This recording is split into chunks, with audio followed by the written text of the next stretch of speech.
Good morning, everyone. You're listening to the Sci-Files, an exposure segment featuring Michigan State University student research. We're your co-hosts, Chelsie Boudou and Daniel Puentes. Today we welcome Jacob Bradburn. Jacob, could you tell us a little bit about yourself, please? Yeah, I'm a fourth-year doctoral student in organizational psychology at Michigan State University. So that's a really interesting term. What does organizational psychology even mean? Yeah, so it's a pretty small field of psychology. So we study, basically, we try and apply psychology to the workplace. So we study things like, work-life balance, teams, leadership, employee selection, stuff like that. So what I tell people is we try and make work more effective, efficient, and workers generally more happy in their jobs. What I'm picturing is like the people who come and train companies and whatnot on how to be more effective and better at team working, right? Yeah, that's a big part of what we do. Training is a huge part of our field. Training teams to be more effective, managers to be more effective, just individuals on how to do their jobs more effectively, efficiently. So then what is the difference between a human resource person and an organizational psychologist?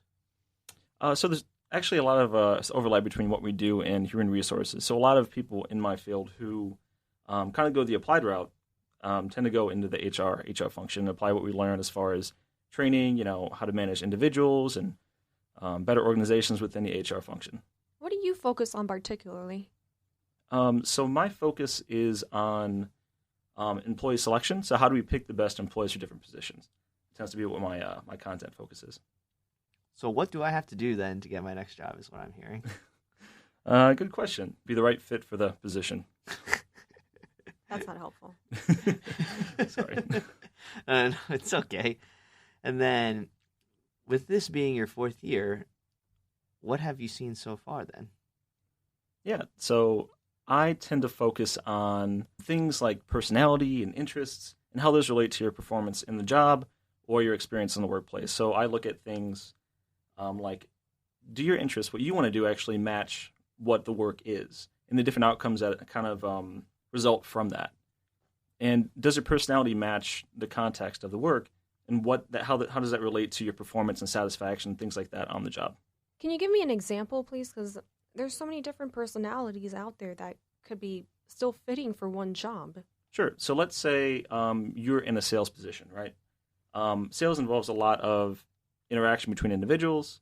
I'm trying to sell a product. And do you have the extroversion needed to actually sell that product, interact with individuals effectively, and enjoy that experience?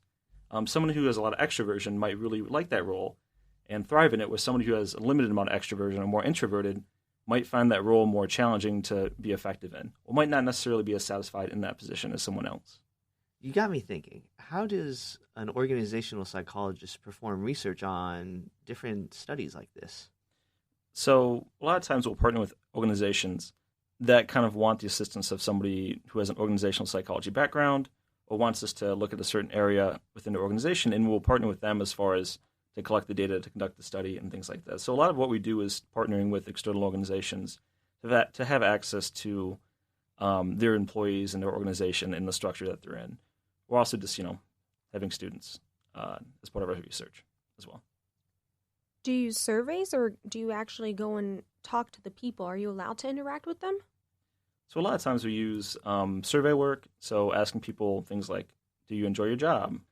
Do you enjoy what you do? Do you feel engaged in work? So that's a big part of how we collect data, is using surveys. The other way is assessments, like personality assessments, personality inventories, interest inventories, things like that. So a lot of that is survey work. Is primarily what we do, although some of that is changing. I would make the argument that as time has gone on, the way that employers determine who they're going to hire has also changed. How do you see it changing in the future, and what do you think about that? So I would agree with that. I think that things have changed considerably since earlier times as far as how people are selected for positions. So a lot of times, maybe back 50, 60, 70 years ago, however back you want to look, it was more, I know this person, I need a job filled, so I'm going to hire this person I know. More referrals, things like that. So a lot of organizations have moved to more standardized processes, like using assessments and things that I kind of specialize in to pick individuals, as opposed to kind of those referrals or just, we need someone to do this role. So using that kind of more standardized process is how things kind of changed. I think because the internet basically has opened up so much flexibility in terms of applying for a job. I mean, now instead of a few candidates who work in the same city, you have thousands from all over the world. Things have become more standardized to handle that massive volume of applications in the flow. When people are applying for a job, a lot of people are sometimes worried that they don't have enough experience versus people who have more experience or have more age with them as well. How do employers find that balance between someone who can be young and molded but with not enough experience versus someone who's older but more experienced and more qualified for the job? I think a lot of what employers are looking for are individuals who have those core sense of competencies that can make them an effective candidate, an effective employee. So even if you don't have the experience, do you have the personality or the interests, the other characteristics that will make you an effective candidate with time? Experience is important, but if you don't have the core necessary capabilities to be effective in that role, your experience doesn't really mean a lot. You just haven't experienced and been ineffective. How do they assess your personality? Like, how can you tell who someone is just from an interview? Because in an interview, someone is so nervous and whatnot. They might not even be who they really are. They're just trying to impress someone. Yeah, it's a great question. So a lot of times individuals use assessments, so personality assessments, asking about your tendencies. So do you tend to like parties is kind of the classic extroversion question. Are you detail-oriented? Do you follow through on your commitments? Do you generally get along with individuals? And from those questions, you can boil it down to an individual's behavioral tendencies and their personality. But if you're asking me on an interview, am I detail-oriented? Of course I'm going to say yes because I want the job. That's the classic problem. So we have found some ways to fix that. So a lot of times, some of the newer assessments use two equally desirable characteristics. So they'll ask you, are you detail-oriented? And do you get along with people? And you have to pick which one you agree with more. And through some statistics, they're able to decipher your personality comparing those two answers over a large number of questions.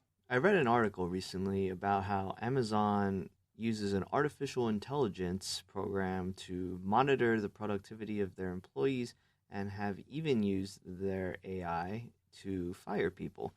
How do you see artificial intelligence being integrated in the job processing and job hiring of new employees? Yeah, it's a great question. That's something that we're moving into now as a field, exploring alternative or artificial intelligence and how it can be integrated into things like hiring and employee management. There is a lot of promise in those techniques, but the difficulty with those techniques is that a lot of times when you put information into those AI models, you're not really sure what is predicting what, how things are being used. And a lot of times what comes out doesn't make a lot of sense. So you really need to understand the theory behind why this would relate to this and why this would happen because of this to make sense of that data. So I might find that after I dump a ton of information into an AI model, I might find that the color of someone's shoes predicts their performance. Well, obviously that doesn't make sense. So that probably isn't a real phenomenon that's happening. It's probably some quirk in the data. And having the solid theory and understanding of individual differences and organizational psychology helps you tease apart what is most likely noise and what isn't. How will this then change the psychology of hiring? That's a good question. I think that these models can pick up on things that individuals have a difficult time distinguishing, like certain patterns within your words and certain patterns within somebody's past work experience. And that information can be used in the hiring context along with more traditional assessments like interviews and personality assessments and things like that. But then again, you have to kind of consider it in tandem with what makes sense from the output of that model. Is what that model is telling you, does it actually make sense when you consider the theory behind it and the constructs themselves? When you guys are looking at all of this, do you look at how people would interact with each other? Like, for example, how someone would be if they're new, how they would interact with people who already are working there? A lot of times that type of stuff is picked up in interviews. So a lot of times when people interview, one of the things people pick up on is interpersonal skills. And can they interact effectively with the manager and respond effectively and efficiently to the question? It's less about interacting with the current individuals there, and that's kind of a sample of, with the manager, the interpersonal skills of the individual. That's kind of what people use. In regards to your own research, what has that experience even been like? It's been great. I've partnered with a lot of organizations that I think have been great to work with. I've got to do a lot of interesting studies and with some fun data. It's been a really good experience in terms of using that data to further the field of hiring and hopefully make a difference in terms of how organizations are using this information. You mentioned that you've done multiple studies. What are some of your favorite studies that you've conducted? Yeah, so a really interesting study we just completed last year was looking at helping behavior in the workplace. So there's two types of helping behavior. There's reactive, where someone comes to you for help, and there's proactive, where you seek out someone and provide assistance to them without them asking. So we looked at those different help behaviors and how they actually relate to gratitude. Does somebody express thanks for being helped? And we actually found that reactive helping was related to gratitude received, but proactive helping wasn't, which is kind of an interesting finding, because you kind of expect that when you go out of your way to help someone without being asked, they might express more gratitude than if you came to them and asked them for help. What we kind of found when we dug into some additional data was that a lot of times people found that experience of someone kind of stepping up and helping them as almost intrusive, that when they kind of stepped in without being asked, they were stepping on toes, they didn't really know how they needed help. And when someone kind of waited for someone to approach them and ask for help, they're better able to understand the situation. The person was able to try themselves and understand the situation and really realize that they need help instead of someone assuming that they need help. So that was kind of a fun study to do. In addition to that, we found that when you receive gratitude from your coworkers, you tend to be more engaged the next day at work, which I think is very interesting as well. All right, so what I'm gathering from what you're saying is that people are more grateful whenever they actually seek the help. But does your study take into account people that are super stubborn and don't like to ask for help? No, that's something we hope to look at in a future study. But in general, people tend to be more receptive to help. Not always grateful for help when they seek it out themselves instead of it's provided to them without the request. Do they voice their gratitude by saying thank you, or do you feel like people express gratitude in different ways? I think that it's definitely an individual difference in terms of how people express gratitude. I might say, thank you very much for helping me with this. I really appreciate it. It means a lot to me. When someone else might say thanks and kind of go about their day, or just kind of give those nonverbal indications that they were they were very grateful of the help. I would say from our study, what I would recommend is say thanks a lot. Gratitude's good. It leads to the people feeling more engaged in the workplace the next day. And I think it also helps people understand that their help is appreciated. Whenever you're doing this research, you're collecting all of these different surveys and assessments. How do you analyze this information, and how do you quantitatively determine whether or not certain things are significant? Yeah, so we tend to use techniques like regression, analysis of variance, t-test, not as much. We are starting to move in a field more towards machine learning. I think it's a really interesting route to go. Some of the more advanced techniques like support vector machines and random forests and things like that. But a lot of times we use regression to see how things are related, correlations, things like that. Could you tell us a little bit about what regression is actually? Yeah, so regression tries to determine if there is a statistically significant relationship. And by statistically significant relationship, I mean, is the relationship between things more than likely not due to chance? So when I analyze data, those techniques tell me if that relationship, if I do find one between, let's say, personality like extroversion and performance, is actually something that is a true relationship or something that's just kind of a quirk within the data. How many people are you surveying for it to be a significant quantity? Oh, wow. I think our biggest data set was around 40,000 people that I've used. Did you say 40,000? Yeah, 40,000 people. Wow. We've had data sets that are obviously much smaller than that, like 60 to 100. But the more data, the better, honestly, in this area. It really helps you tease apart what is noise and what is a true effect, a true relationship between things. What's the least amount of people that you can study in a group for it to actually be significant? So it depends on the actual thing that you're looking at, the effects, the size of the effect. If something is huge, the size of the relationship between things are really big, you don't need as many people. If it's really small, you need a lot of people to make sure that it isn't just kind of noise and not a real effect within the data. So that's a huge driver of how many people you actually need. But again, the more it tends to be better. But there's limitations, obviously, with funding and things like that. What study are you planning to do for your doctoral thesis? So for my doctoral degree, I want to conduct a study looking at what people are interested in, and does that change day to day?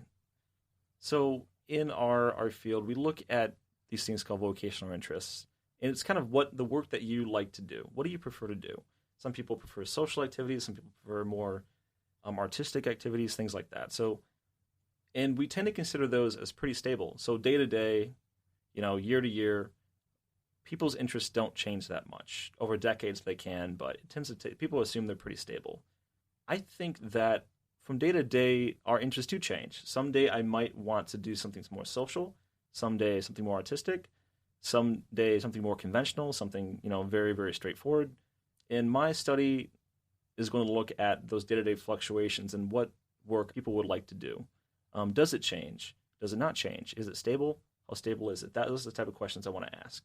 I think that's awesome because I'm someone who has a lot of interests. Like, I study the bladder, but I'm a henna artist and whatnot. Do your interests define kind of who you are and what you're doing for that day? Like, what if I wanted to draw something in the morning, and if I didn't get to draw that, like, would that affect me for the rest of the day? So the research into interests shows that people who are interested in what they're doing tend to be more satisfied, more productive, tend to persist longer. So I would say that if you're not interested in what you're doing, it kind of follows that you wouldn't be very interested, you wouldn't persist in it, you wouldn't be very satisfied, and you probably wouldn't do a very good job. So that's generally what the research says in terms of interests. That match is really important between what you want to do and what you get to do. And if you don't have it, it isn't great as an employee or for the employer themselves. Do you think people's interests define who they are and what they want to be, like their career? I think it's a big part of what we end up doing is our interests. Our interests kind of push us towards certain behaviors, certain experiences, certain tasks, certain jobs, as opposed to others. And I think as we move towards those experiences, they kind of reaffirm those interests. So I think our interests really drive us to be who we are in a way. People can go to things they're interested in. They can't end up in those positions because there's other factors involved, as far as like, is there a job that I actually want to do? What's the pay like? But I think in a lot of ways, people still kind of drift towards the work they like to do, even when those factors are in play. We have a lot of listeners here at WDBM that have varying interests, and some of them might be on the job market right now. What advice would you give to them in order to help them balance their interests as well as their ability to find a job? So the first piece of advice I'd give to someone who isn't really sure what their interests are and how they should use their interests when looking for a job would be to take a test to find out what your interests are. There are a ton of resources online as far as assessing your interests, and it'll tell you exactly what your profile looks like. That can kind of be a critical piece of information that you use when you look for a job. Find a job that matches those interests. And I would say that when you're on the job market, things such as pay and things like that are very important, but don't neglect your interests. If you don't like the work, the research shows you're not going to be satisfied, you're not going to be as productive, you're not going to stay there. So really consider your interests in tandem with those other factors. And if you do end up in a position where maybe you don't find the work quite as interesting as you'd prefer, it doesn't quite match as well your interests, and get into something called job crafting, where you kind of tailor the job to yourself. Maybe you really like the social aspects of the job. Volunteer to be on committees or work with other individuals more than you maybe would if you didn't have those interests. So craft the job to what you like to do as much as you can. If you do end up in a job where your interests don't quite align. That's great advice. What made you interested in this type of research? I study a lot of individual differences, and those are the things that make us distinct as far as people, like what my personality is, what my interests are, what my other characteristics are as a person. I think that's fascinating because those things are what makes us unique as people, those characteristics. And I think the interplay between my individual differences and who I am as a person in the workplace and the experiences I have in the workplace and those different contexts, the interplay is fascinating. So I think that's what drew me to this research, is that really complex interplay between the person and the job or the organization or the team, etc. We talked a lot about interests. What about yours, Jacob? Sure. I love research. That's why I'm in grad school, is I love questions. I love taking an idea and really diving into it and trying to understand that concept fully. So that's one of my interests is into research and questions and ideas. And beyond that, I'm social. I like hanging out with friends and family. I'm investigative. That's one of the interests. That's why I like research so much. I'm conventional. I like data analysis, things like that. So that's kind of how my interest profile relates to what I like to do. Beyond that, I like I like cats. I like my cat. I like fishing. I like things like that. I love cats, but you mentioned that you're social. What do you do socially? Like, are you involved in anything on campus? Beyond the classroom, I've tried to be involved on campus as much as possible. So I've been involved with an organization called MSU SciComm, and their mission is to share science with a broader audience, learn how to communicate our sciences and our research to people outside of our field. And that's something I found really rewarding as far as getting our science out there. We all do such cool stuff as scientists. I want to share that with the world, and that organization has been a great conduit to do so. Just like this radio show. Yeah, exactly. Yeah, if anyone else is interested in sharing their science to the East Lansing community, you're welcome to email us at scifiles@impact89fm.org. What does someone getting a doctorate in organizational psychology do for a career? You mentioned science communication, and there's careers in that. Are you interested in a career in that, or more towards like hard science? Yeah, so I think my interest after grad school is to go into industry. And in a way, it's because of science communication. I want to share what we do as a field with others. I publish is important, I think, the research is important, but I also want to be on the ground and take that information and show an organization, look, I can make this employee selection system better. I can help train these individuals better. I can help make this organization better by using the science. So after grad school, I want to move into that industry position to use that science, communicate it to that broader audience to make an impact on the organization. One last question, Jacob. What is the difference between a private organizational psychologist that's employed by a company versus one that's doing research for a public university?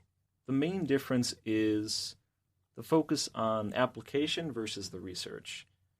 When you're in a public university or in a university in an academic setting, your bottom line is really a lot of it is teaching and research productivity. When you're in a private organization, you are really focused on applying that science and that research to specific problems, and less about publishing, although there are great scientists and organizations who do publish. A lot of it is really taking that information and using it to solve some organizational problem. Thanks so much, Jacob, for taking the time to join us and share with us all the incredible case studies that you've worked on. Thanks, Jacob. Yeah, thanks for having me. Great to be here. Thank you to all of our listeners that joined us this week. And remember, the truth is in the science.